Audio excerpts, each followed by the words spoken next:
Police have charged 5 people in connection with the death of Friends actor Matthew Perry. His personal assistant and 2 doctors are among those indicted. Perry was found dead from a ketamine overdose at his home in Los Angeles last October.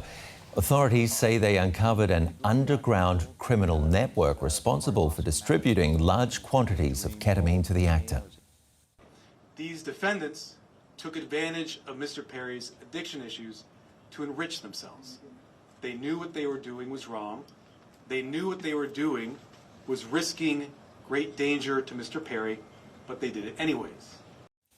Let's bring in entertainment journalist Richard Blade, who's in Los Angeles. What more do we know about the people arrested? Well, we know there's going to be big charges going at them, up to 25 years. And as you said, 2 of them are doctors. Both have pleaded guilty already. One of the charges goes out to Matthew Perry's assistant because he was the one who actually injected him with the drug. And the drug is a controlled substance. You get it by prescription. And doctors should be the ones administering it because you can't take too much of it without side effects. It was actually developed in the 1960s as an anesthetic and used in Vietnam in the battlegrounds. And it has kind of strange effects on the brain. And a lot of people use it for fighting depression or for trying to combat alcoholism. And we all know that Matthew had fought alcoholism for many years. He wrote about it in his memoir, which came out just a couple of years before he died. And in fact, he took so many drugs at one point in his life, and this is his own words, not speculation, that his colon actually exploded.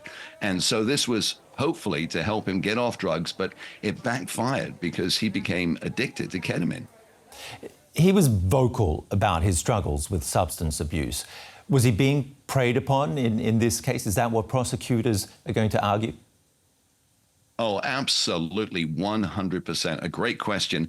And sadly, the answer is yes. In fact, the development of this case took place over close to 11 months.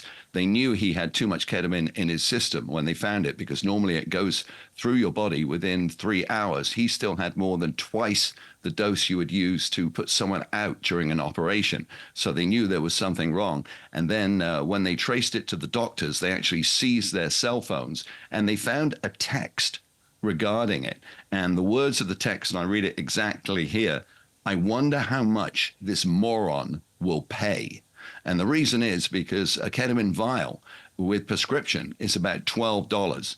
Matthew Perry was being charged up to $2,000 for a vial. And he'd actually paid $55,000 in ketamine vials over the last 2 months of his life. So he was being used terribly. And that's why the police really are throwing the books at these 5 people. Just briefly, we're talking about his personal assistant, people he knew, doctors who he may have come in contact with. Why did it take police so long to uncover this network? I think they were on it very quickly, but they wanted to build a case, because if you bring the people in America and you don't charge them within 72 hours, they can walk and then you're lost. And so they wanted to build what they call an airtight case, so it couldn't be thrown out of court. And that's what the police think they have now. The authorities work with the Drug Administration, they work with the FBI, they got everything that they needed, and they even rounded up someone who's called the Ketamine Queen, who had led a lot of people down that ketamine road. And she is one of the 5 people charged as well. Richard Blade in Los Angeles, great talking to you. Thank you so much.